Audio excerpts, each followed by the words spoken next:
This module aims to help you cope with anxiety and worries. Let's look at worries first.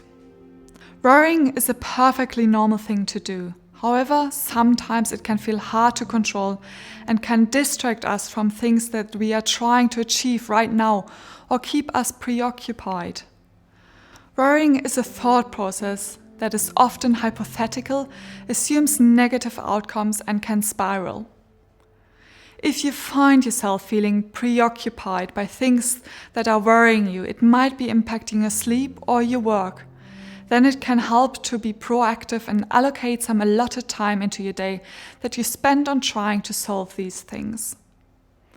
Every time a worry comes to mind, write it down, then leave it until your worry time. A worry budget should not be more than 30 minutes, but it is an opportunity to work through your list of worries and sort it into things you can solve now and things you might have to come back to later. The things that you can do something about now, make a plan to deal with them. Try to challenge your internal monologue. Is this thing I'm worried about within my control or not? If not, do I need to worry about it? If this thing happened, what would I do about it? It's important to focus on what you can control, not what you can't. Being more proactive in your approach to worrying can help to alleviate some of the stress and can actually show you that you would be more equipped to deal with them than you initially thought.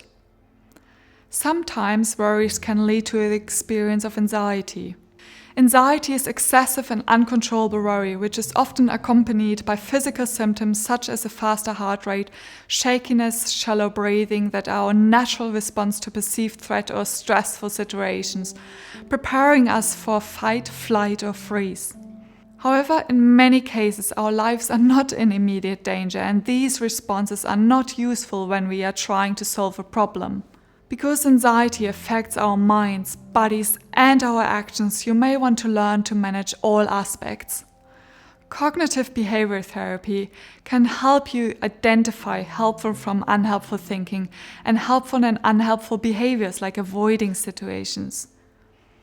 As worrying is often focused on potentially threatening situations in the future, CBT helps to challenge one's fears and put things back into perspective.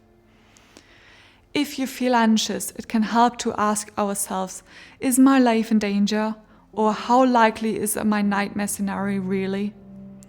If not, then we need to find a way to manage our response better, and this is where relaxation exercises like calm breathing, deep muscle relaxation, and mindfulness can be helpful.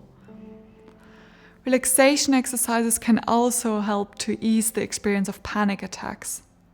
Mindfulness may help us get better control of our attention, and instead of letting it be completely captured by the worrying thoughts, we can disengage and pay non-judgmental attention to the whole picture, giving us the ability to detach our thoughts from the sense of threat.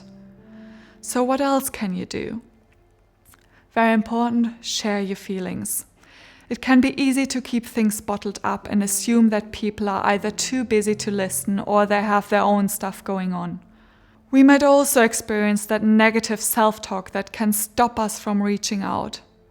In reality, talking our problems or worries through with people we trust or feel close to gives us this opportunity to offload some of the perceived pressure, troubleshoot our problems, and maybe even see a different perspective. If you find yourself not sharing your worries or problems with others, you might have to challenge that internal dialogue and think, if that person asked me for help, would I be too busy to listen to them?